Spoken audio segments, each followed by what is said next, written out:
बिस्मिल्लाहिर्रहमानिर्रहीम। अस्सलाम वालेकुम नाज़रीन हकीम शाहिद इकबाल आपकी खिदमत हाज़िर है एक बहुत ही ज़बरदस्त से नुस्खे के साथ। नाज़रीन आज की हमारी वीडियो में जो आपको 4 चीज़ें नज़र आ रही हैं, इसके मैंने और भी कह सकते कि पहले ही फ़ायदे बताए हैं, काफ़ी वीडियोज़ बनाई हैं। आज मैं आपको इस का नुस्खा बताऊँगा इंशाल्लाह। इस नुस्खा के इस्तेमाल से खाया पिया हज़म होगा, मैदा ठीक होगा, गैस कब्ज़ तेज़ाबियत वो भी ख़त्म हो जाएगी, क्योंकि मैदा के मसाइल की वजह से और ज़्यादा बीमारियाँ लग जाती हैं। और मैदा जो हो अगर ठीक हो तो इंशाल्लाह आप कह सकते हैं कि अपने आप को फ्रेश और कह सकते हैं कि सेहतमंद महसूस करते हैं। मैदा को ठीक करने के लिए ये चटनी है, इसको आपने इस्तेमाल करना है इंशाल्लाह, फिर आपको इसके बहुत अच्छे रिज़ल्ट का पता चल जाएगा। नाज़रीन आप इस नुस्खा के जो अज्जा है वो नोट कर लें। देसी लहसुन आपने लेना है 25 ग्राम, यानी कि इसकी जो तोरियाँ हैं छिलका उतार देना, अंदरूनी तोरियाँ 25 ग्राम होनी चाहिए। सब्ज़ पुदीना 25 ग्राम, अब मजबूरी की शक्ल में आप खुश्क पुदीना भी इस्तेमाल कर सकते हैं, सब्ज़ पुदीना हो तो बेहतर है। अनारदाना 25 ग्राम, अदरक 25 ग्राम। सारी चीज़ें आपने साफ़ सुथरा कर लेनी है। अगर मिट्टी वगैरह लगी हो तो इसको अच्छे तरीके से धो लें। धोने के बाद आपने इसकी चटनी तैयार कर लेनी, यानी कि इसको अच्छे तरीके से रगड़ लेना है, यानी कि ये चटनी की शक्ल में तैयार हो जाएगी।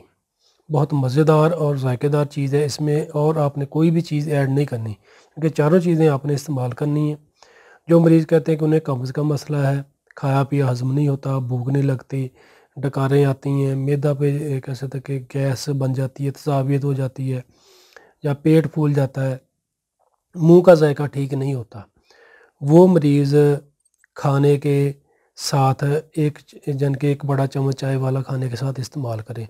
सुबह को भी इस्तेमाल कर लें, दोपहर को भी कर लें, शाम को भी कर लें। ताज़ा बना कर रखें, यानी कि एक मरतबा बना लें, इसको 2 से 3 दिन लगातार इस्तेमाल कर लें, यानी कि फ्रीज़ कर लें, 2 से 3 दिन इस्तेमाल कर लें, फिर बना लें। अगर रोज़ाना बना सकते हैं तो रोज़ाना भी इसको बनाएँ, तो मैं कहता हूँ बहुत अच्छा इसका रिज़ल्ट मिलेगा।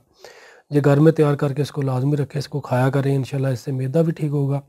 और जो शुगर वाले मरीज़ हैं उनकी शुगर नॉर्मल रहेगी इंशाल्लाह, या कोलेस्ट्रॉल या यूरिक एसिड के मरीज़ हैं उनका वो भी मसला यानी कि ठीक रहेगा, यानी कि वो ठीक हो जाएगा इंशाल्लाह। जो मोटापा का शिकार मरीज़ हैं वो भी इंशाल्लाह इस नुस्खा के इस्तेमाल से अपना मोटापा ख़त्म कर सकते हैं। जो मैदा के मरीज़ हैं जैसे मैंने बताया वैसे इसको इस्तेमाल करें और फ़ायदा उठाएँ। खाने से घंटा पहले पानी पी कर या घंटा बाद में पिया करें। पराठा वगैरह, कोल्ड ड्रिंक, खट्टी तली चीज़ें, बाज़ारी खाने, पराठा, इनसे आपने परहेज़ करना है। हल्की फुल्की ग़िज़ा खाएँ, बगैर घी के, यानी कि चोपड़ी हुई रोटी नहीं खानी। कम से कम 15 से 20 गिलास आपने पानी लाज़मी इस्तेमाल करना है। आधा घंटा सुबह तेज़ वाक कर लें, आधा घंटा शाम को तेज़ वाक कर लें।